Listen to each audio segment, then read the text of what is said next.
Happy birthday Nisha. Cake வெட்டுங்க.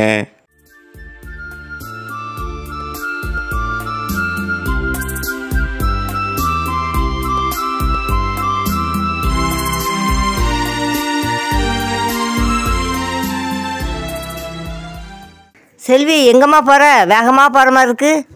கடைக்கு பால் packet வாங்க போகிறேங்க்கா. செல்வி, இந்த மிலிட்ரிக்கார் வீட்டில் என்னம்மா விசேஷம்? ஒரே கூத்தும் கும்மாளமாக இருக்குது. பிரியாணி வாசனை தெருவெல்லாம் மணக்குது. பட்டாசு பட்டாசு. ஏ அப்பா, தீபாவளி கூட இப்படியெல்லாம் பார்க்கலம்மா. காசு இப்படி தனியாக செவிக்காரு. அப்படி என்னம்மா விசேஷம்? மிலிட்ரிக்காரோட மூத்த மகளுக்கு பிறந்த நாளாம். ஏம்மா, அது வேலைக்கார பிள்ளைன்னு தானம்மா சொல்லுவாங்க. ஆமாக்கா, அந்த பிள்ளைக்கு தான் பிறந்த நாளாம்.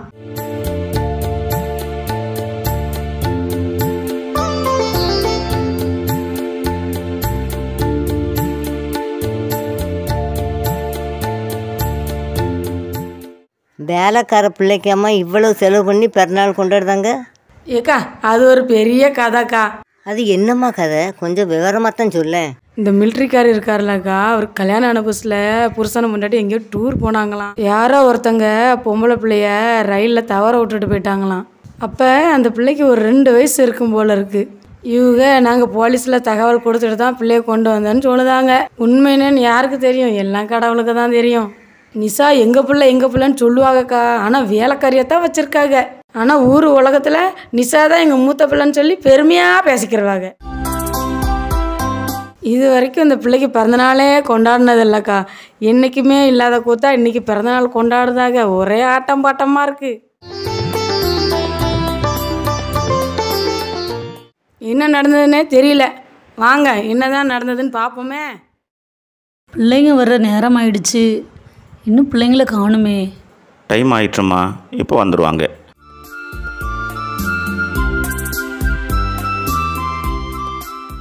அப்பா. எம்மா வாமா. அப்பா, எங்கள் ஸ்கூலில் ரேங்க் கார்டு கொடுத்தாங்கப்பா. அதில் நான் தான்ப்பா செகண்ட் ரேங்கு. அப்படியா? Very good very good. Very good very good. என் பிள்ளையாச்சே. Super super super. இங்கே பாரு என் பிள்ளை எப்படி படிக்குன்னு. Congratulation Merlin. தேங்க்ஸ்ப்பா. எங்கள் கிளாஸ்லேயும் ரேங்க் கார்டு கொடுத்தாங்கம்மா. சரிம்மா. அதில் நான் தான் ஃபஸ்ட் ரேங்க். எங்கம்மா காமி?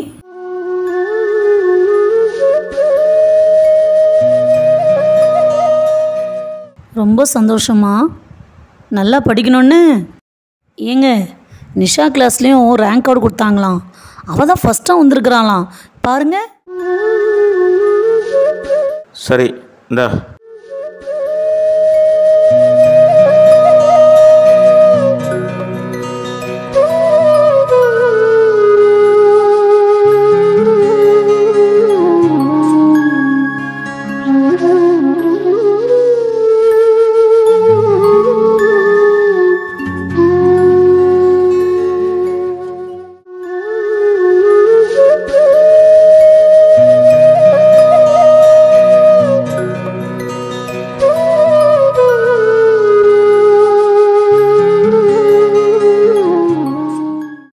அப்பா, செல்ஃபி எடுத்து ஸ்டேட்டஸில் வைங்கப்பா. உங்கள் ஸ்டேட்டஸில் வைங்கப்பா. அதான்ப்பா நிறைய பேர் பார்ப்பாங்க.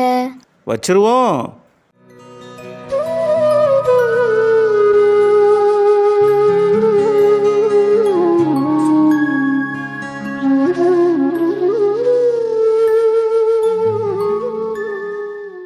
போய் ட்ரெஸ் சேஞ்ச் பண்ணிட்டு வா. நம்ம ஷாப்பிங் போவோம். அப்படியே வரும்போது ஹோட்டலில் சாப்பிட்டு வந்துடுவோம். அப்பா, நிஷா? நிஷா இருக்கட்டும், நம்ம போயிட்டு வருவோம். சீக்கிரம் கிளம்பு, போவோம்.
ஒரு கடைக்கு போனோமா, ஜவுளி எடுத்தோமா, வந்தோமான்னு இல்லாமல் இப்படி கடையாக ஏறி இறங்குறீங்களாம்மா.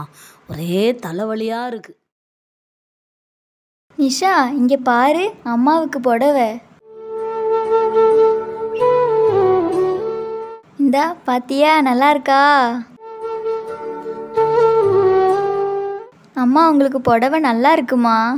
நல்லா இருக்குமா, அம்மாவுக்கு ரொம்ப பிடிச்சிருக்கு.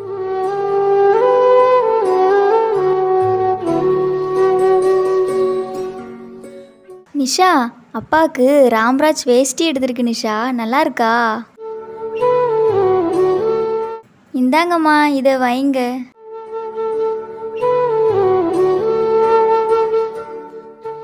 இது எனக்குள்ள ட்ரெஸ்ஸு. எனக்கு கவுனு நல்லா இருக்கும்ல நிஷா, இந்த கலர் எனக்கு நல்லா இருக்கும்ல.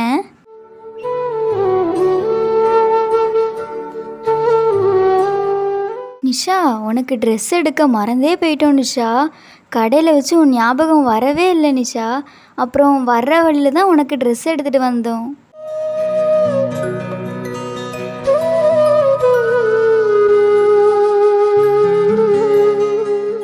நிஷா, உனக்கு இந்த ட்ரெஸ்ஸு பிடிச்சிருக்கா?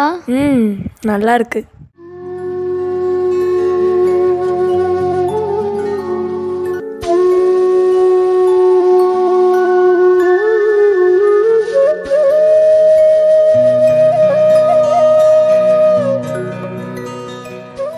நிஷா, உனக்கு ட்ரெஸ் எடுக்க மறந்தே போயிட்டோம் நிஷா.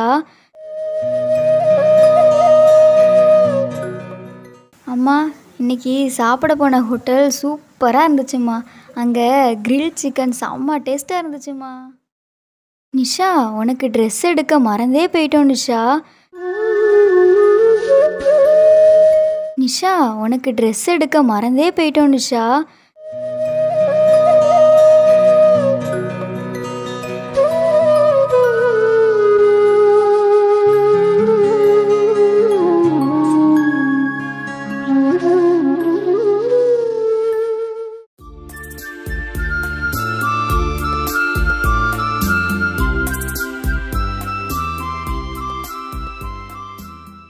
நன்றி ஏசப்பா, ரொம்ப நன்றி ஏசப்பா.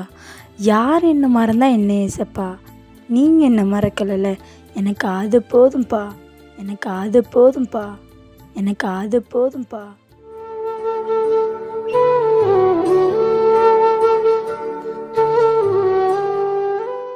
என்னங்க, இந்தாங்க டீ.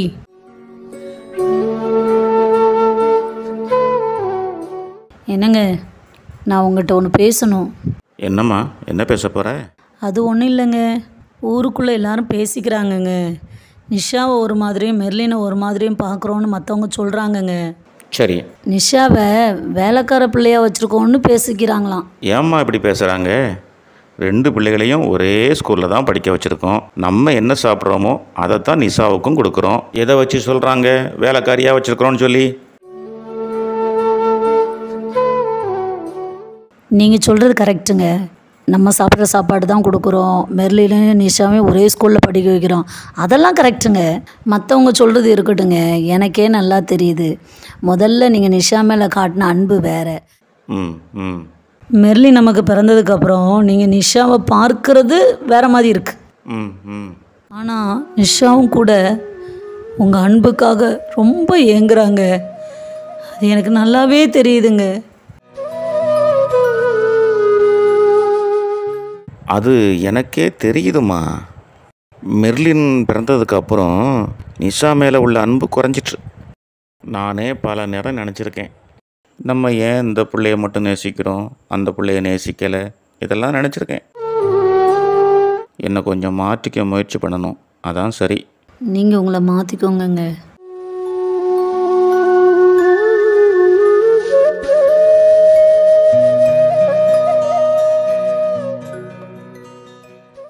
சோத்ரம் பிரதர். பாஸ்டர் வாங்க. என்ன பாஸ்டர் திடீர்னு இந்த பக்கம்? பக்கத்தில் ஒரு வீட்டுக்கு ஜெபம் பண்ண வந்தேன். அப்படியே நிஷாவை பார்த்துட்டு போகலான்னு வந்தேன்.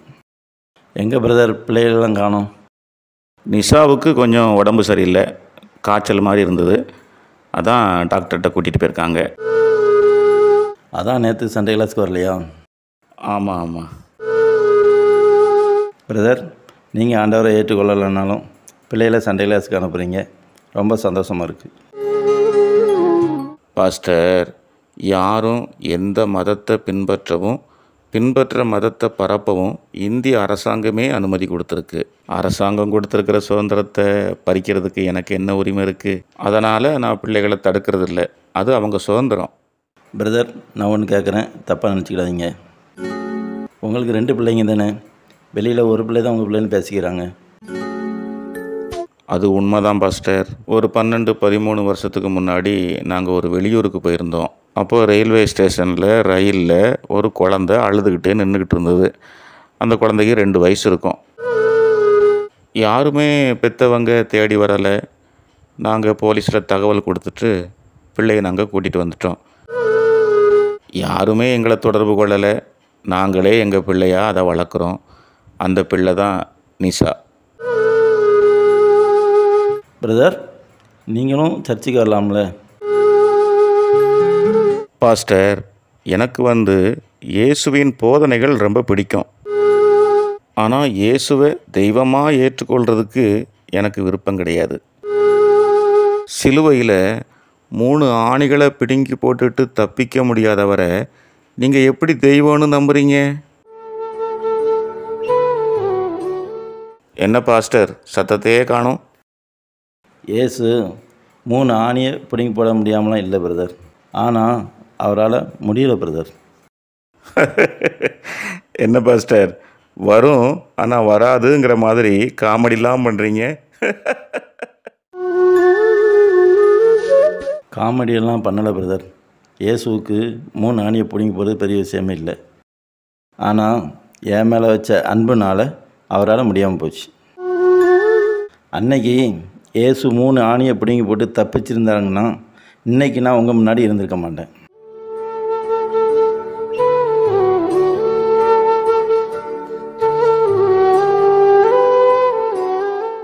இயேசு என்னை போல் பாவிகள் மேலே வச்ச அன்பு தான் அவரால் அந்த 3 ஆணியை பிடுங்கி போட முடியாமல் போச்சு. சிலுவையில் நமக்காக உயிரை கொடுத்தார். செத்து போன லாசருவை 4 நாள் கழித்து உயிரோடு எழுப்பின ஆண்டவருக்கு 3 ஆணியை பிடுங்கி போடுறது பெரிய காரியமா? பாஸ்டர், போதும். உங்களை பேச விட்டால் என்னையும் உங்களை மாதிரி மாற்றி எனக்கே ஞானஸ்நானமும் கொடுத்துட்டு போயிடுவீங்க. சரி பிரதர், நான் கிளம்புறேன். உங்களுக்காக ஒரு ஜெபம் பண்ணட்டுமா? எதுக்கு பாஸ்டர் எனக்கு ஜெபம்? நல்லா இருக்கேன். எனக்கு ஜெபம்லாம் பண்ண வேண்டாம். சரி பிரதர், நான் போயிட்டு வரேன். சரி, போயிட்டு வாங்க ஐயா.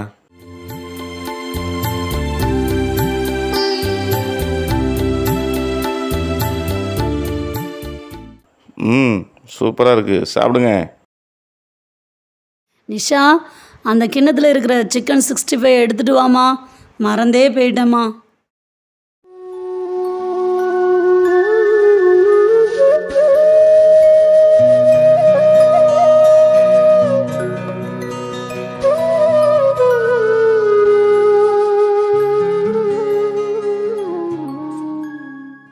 சாப்பிடுமா, ஏன் வச்சுக்கிட்டே இருக்க?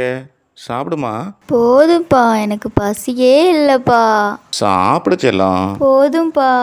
அப்பா ஊட்டி விட்றேன், சாப்பிடு. அப்பா போதும்ப்பா. அப்பா ஊட்டுறேன் தங்கம்.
நான் உங்ககிட்ட கொஞ்சம் பேசணுங்க. அன்னைக்கு நம்ம ஷாப்பிங் போனவங்களுக்கு ஞாபகம் இருக்கா? இருக்கு. அதுக்கு என்ன? அன்னைக்கு ஷாப்பிங் போய் நம்ம எல்லாருக்கும் ட்ரெஸ் எடுத்துகிட்டு வந்தோம்ல, அன்னைக்கு மெர்லின் நிஷாட்ட சொன்னா, நிஷா உனக்கு ட்ரெஸ் எடுக்க நாங்கள் மறந்துட்டோன்னு சொன்னான். ம். அன்னைக்கு நைட்டு நிஷா தூங்கவே இல்லைங்க. நான் எந்திரிச்சு பார்க்கும்போது நிஷா முழிச்சே இருந்தாங்க. அப்புறம் அவள் தினமும் வாசிப்பா பாருங்க பைபிள், அதை எடுத்து வாசிட்டே இருந்தா. அப்புறமும் அவள் தூங்கலைங்க. சரி. எனக்கு தூக்கம் வருதுன்னு நான் தூங்கிட்டேங்க. அதுக்கப்புறம் அவள் தூங்கினாளா தூங்கலையா எனக்கு தெரியலங்க. அன்னைக்கு அவன் முகமே சரியில்லைங்க. அன்னைக்கு அவளை ஷாப்பிங் கூப்பிட்டு போகலன்னு ரொம்ப வருத்தப்பட்டிருக்கா என்ன? நானும் அப்படித்தாங்க நினைக்கிறேன். சரி விடு, இனிமேல் கடைக்கு போகும்போது நிஷாவை கண்டிப்பாக கூட்டிகிட்டு போவோம்.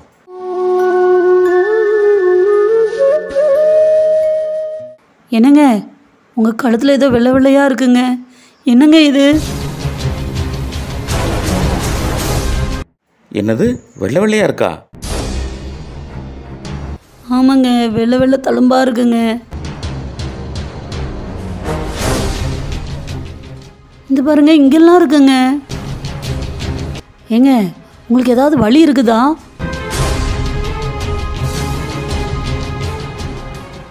எனக்கு என்னவோ ரொம்ப பயமாக இருக்குங்க. ஆஸ்பத்திரிக்கு போவோமாங்க? இது என்ன தழும்புன்னே தெரியலையே. சரிம்மா போவோம். நிஷாக்கா, வாசம் வந்து உட்காரு.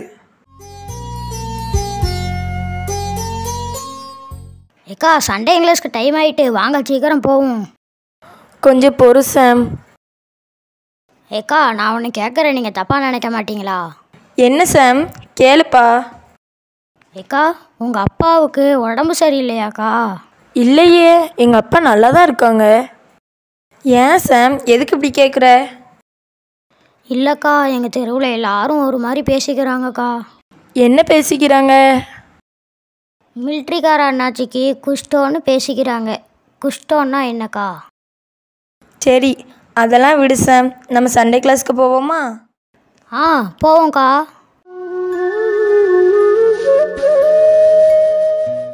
அப்பாவுக்கு குஷ்டம் வந்துருக்கிறது எல்லாருக்கும் தெரிஞ்சு போச்சு போல இருக்கே.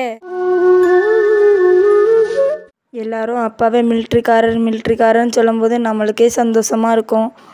இனிமேல் அப்பாவை என்ன சொல்லி கூப்பிட போகிறாங்கன்னு தெரியலையே.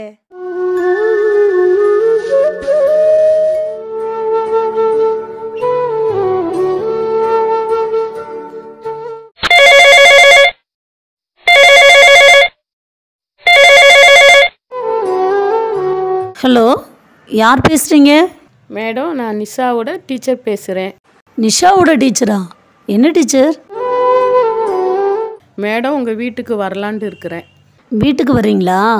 என்ன விஷயம் டீச்சர்? வேறு ஒன்றும் இல்லை மேடம், நேரில் வரேன். சரி வாங்க டீச்சர், நேரில் பேசுவோம்.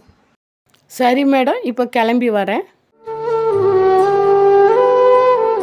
டீச்சர் வீட்டுக்கு வரேன்னு சொல்கிறாங்க.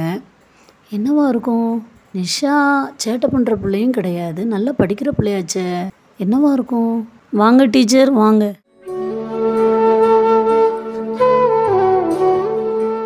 வணக்கம் சார். வணக்கம் டீச்சர்.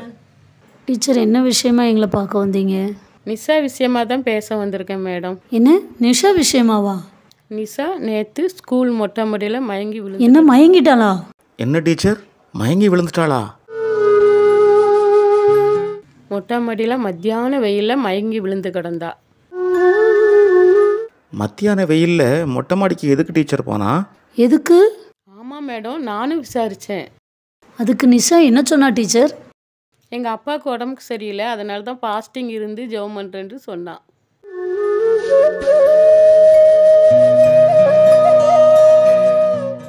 உங்களுக்கு உடம்புக்கு என்ன சார் பிரச்சனை? நான் சொல்கிறேன் டீச்சர், இவங்களுக்கு கழுத்தில் முதுகுலெல்லாம் வெள்ளை வெள்ளையாக தழும்பாக இருந்துச்சு. நாங்கள் ஆஸ்பத்திரிக்கு போய் செக் பண்ணினோம். டாக்டர் அது வெண்குஷ்டம்னு சொல்லிட்டாங்க. அதனால் ஜெபம் பண்ணியிருப்பா. நான் கேட்டேன் மேடம், அவள் ஒரு வாரமாக இப்படி தான் ஃபாஸ்டிங் இருந்து ஜெபம் பண்ணுறாளாம். ஒரு வாரமாவா? நான் தினமும் அவளுக்கு லஞ்சு கொடுத்து அனுப்புகிறேனே, அப்போ அதை என்ன செய்கிறா? மொட்டை மாடிக்கு போய் சாப்பாடெல்லாம் காக்காவுக்கு வச்சுட்டு இவ வெயிலில் முழங்கால் போட்டு ஜெபம் பண்ணுவாளாம். நிஷா உங்கள் மேலே ரொம்ப பாசமாக இருப்பாளோ சார்?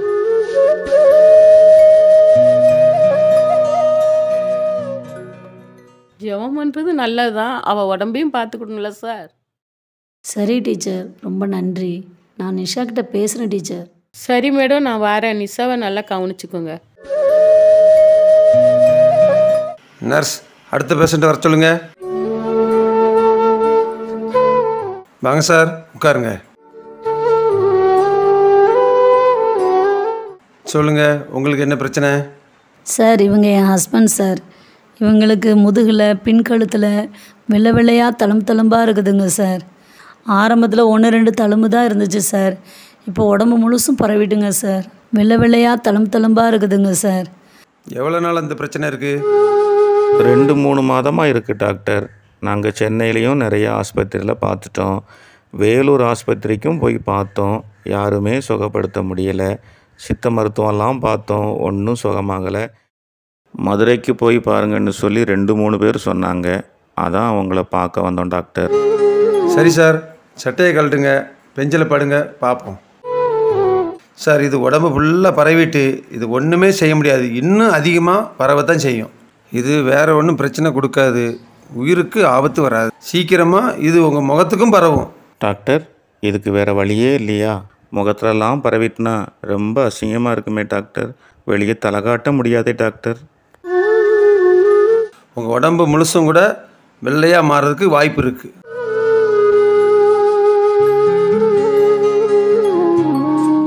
எந்த மருத்துவத்துலேயும் இதுக்கு மருந்தே கிடையாது.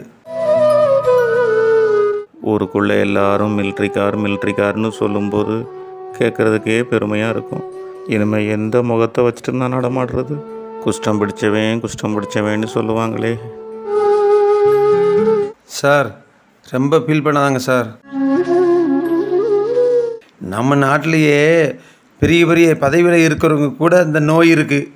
பேப்பரில், டிவியில், நியூஸ்லலாம் பார்த்துருப்பீங்களே. நீங்கள் ரொம்பவும் கவலைப்படாதங்க. சில மருந்துகள், ஆயில்மெண்ட்டுகள் நான் எழுதி தரேன். அதுக்கப்புறம் மீதியான ட்ரீட்மெண்ட்டை பார்ப்போம், சரியா?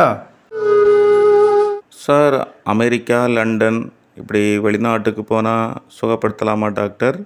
அங்குள்ள அட்வான்ஸ் டெக்னாலஜிலாம் இங்கேயும் இருக்குது. சில ஆயில்மெண்ட் எழுதியிருக்கேன், போட்டு பாருங்கள். உங்களுக்கு ஏதாவது வித்தியாசம் தெரிஞ்சால் இல்லை அரிப்பு இருந்தால் உடனே என்னை வந்து பாருங்கள்.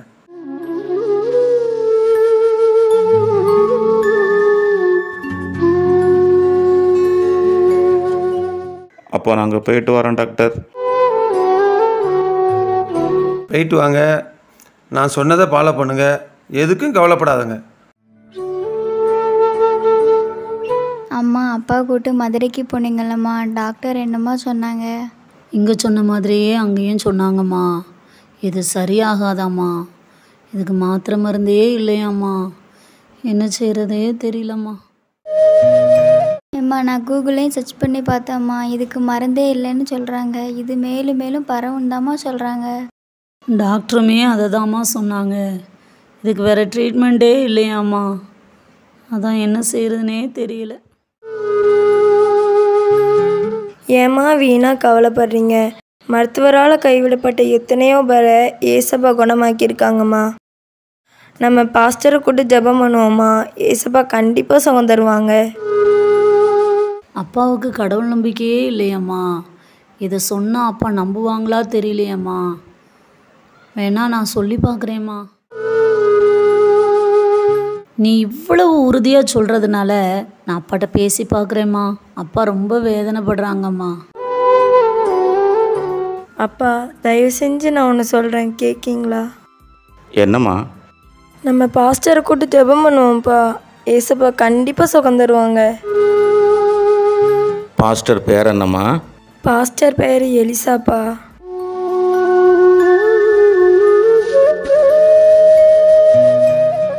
சரிம்மா, வர சொல்லு. அப்பா, நான் இப்போ சொல்கிறேன்ப்பா, நீங்கள் சுகமாயிட்டீங்க. நான் பாஸ்டருக்கு ஃபோன் போட்டு கூப்பிட்றேன்ப்பா. சோதரம் பிரதர், வாங்க பாஸ்டர். எங்கெல்லாமோ அலைஞ்சு திரிஞ்சு பார்த்தாச்சு பாஸ்டர்.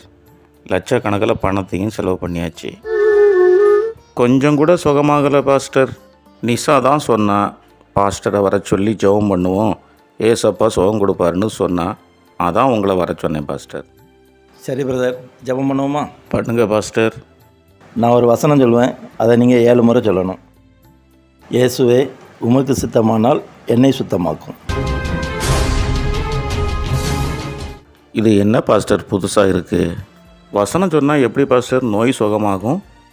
அப்பா ப்ளீஸ்ப்பா, பாஸ்டர் சொல்கிறத கேளுங்கப்பா.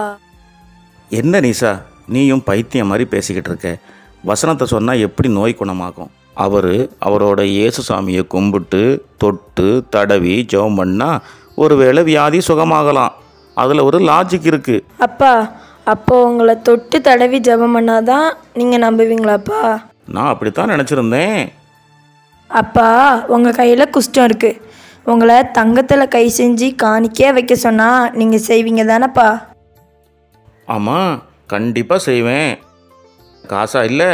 அப்பா, தங்க வைக்கிற வேலைக்கு தங்கத்தில் கை செஞ்சு காணிக்கையாக வைக்கிறதுக்கும் ஒரு வசனத்தை 7 முறை சொல்கிறதும் எதுப்பா ஈஸியானது? அப்படி பார்த்தா வசனம் சொல்கிறது தான் ஈஸியான காரியம். அப்பா அதை செய்யுங்கப்பா, ப்ளீஸ்ப்பா. நிஷா, நீ சொல்கிறதுனால அப்பா கேட்குறேன், சரியா? பாஸ்டர், வசனத்தை சொல்லுங்கள். இயேசுவே, உமக்கு சித்தமானால் என்னை சுத்தமாக்கும். இயேசுவே, உமக்கு சித்தமானால் என்னை சுத்தமாக்கும்.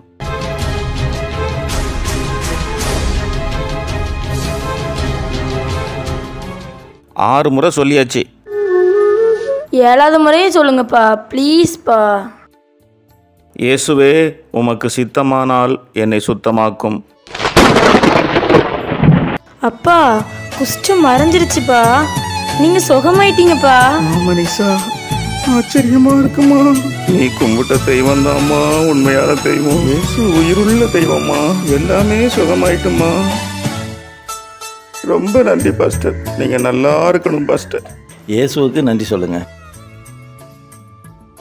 அப்பா, பாஸ்டருக்கு காணிக்க கொடுங்கப்பா. இந்தாங்க பாஸ்டர், இந்த காணிக்கையை வாங்கிக்கிடுங்க பாஸ்டர். காணிக்கை இருக்கட்டும் பிரதர், சர்ச்சுக்கு வாங்க, அப்புறம் பார்த்துக்கலாம். உண்மையான தெய்வம், உத்தமமான ஊழியக்காரங்க, இதை அறியாத குருடனா இவ்வளவு காலத்தை கழிச்சிட்டனே. நானும் என் குடும்பமும் இனிமே கர்த்தருடைய ஆலயத்துக்கு வருவோம். சரி பிரதர், அப்போ நான் போயிட்டு வரேன். நிஷா, உன்னோட ஜெபத்தினால குஷ்டரோகத்திலிருந்து நான் சுகமாயிட்டேன். கடவுளே இல்லைன்னு சொல்லிக்கிட்டு இருந்தேனா, உண்மையான கடவுளையும் கண்டுபிடிச்சிட்டேன். நிஷா, உன்னோட பிறந்த நாள் எதுன்னு எங்களுக்கு தெரியாது. நீ எங்கள் கையில் கிடைச்ச நாளைத்தான் உன்னோட பிறந்த நாளாக நாங்கள் ஞாபகம் வச்சுருக்கோம். அந்த அற்புதமான நாள் அடுத்த வாரம் வருதுமா. அந்த அற்புதத்தின் நாளில் அப்பா உனக்கு ஒரு பரிசு தரப்போகிறேன். அப்படியாப்பா, ரொம்ப சந்தோஷம்ப்பா. அப்பா, எனக்கு மெர்லின், கடவுள் உனக்கு ஏற்கனவே இந்த பரிசை கொடுத்துட்டாருமா. நிஷா, எத்தனையோ பேர் இயேசுவை பற்றி என்கிட்ட சொல்லியிருக்கிறாங்க. நான் அதை நம்பவும் இல்லை, ஏற்றுக்கொள்ளவும் இல்லை. இப்படி எனக்கு ஒரு ஆபத்தான வியாதி வந்திருக்கும்போது எல்லா டாக்டர்களும் கைவிட்டாங்க, எல்லா மருத்துவமும் கைவிட்டுருச்சு. அந்த நேரத்தில் தான் நீ இயேசுவை பற்றி சொன்ன. எத்தனையோ பேர் சொல்லும்போது ஏற்றுக்கொள்ளாதவன் நீ சொல்லும்போது எப்படி ஏற்றுக்கொண்டேன்? நீ சொன்ன விதம், உறுதியான நம்பிக்கையான வார்த்தை என் உள்ளத்தை தொற்றுச்சு நிஷா. நான் அதை நம்புனேன். கடவுள் எனக்கு நல்ல சுகத்தை கொடுத்துட்டார். சிறு வயது முதல் இது வரைக்கும் நீ இந்த வீட்டிலையே வளர்ந்தாலும் மெர்லினை ஒரு மாதிரியும் உன்னை ஒரு மாதிரியும் தான் நான் நேசித்தேன். சொல்லப்போனால் உன்னை ஒரு வேலைக்காரியாத்தாம்மா நான் பார்த்தேன். ஆனால் இனிமேல் நீ வேலைக்காரி இல்லைம்மா, என்னோட பிள்ளைம்மா. உன்னோட பிறந்த நாளைக்கு நான் ஒரு பரிசு தருவேன்னு சொன்னனே, ஞாபகம் இருக்கா? மெர்லின் எப்படி செல்ல மகளாக இருக்காளோ அதே போல் நீயும் என்னோட செல்ல மகள்மா. அது மட்டும் இல்லை நிஷா, நீதாம்மா என்னோட தவ புதல்வி. நிச்சயமாக சொல்கிறேன் நிஷா, நீ எங்களுக்கு பிள்ளையாக கிடைச்சது கடவுள் எங்களுக்கு கொடுத்த பெரிய பாக்கியம்மா, பெரிய பாக்கியம்.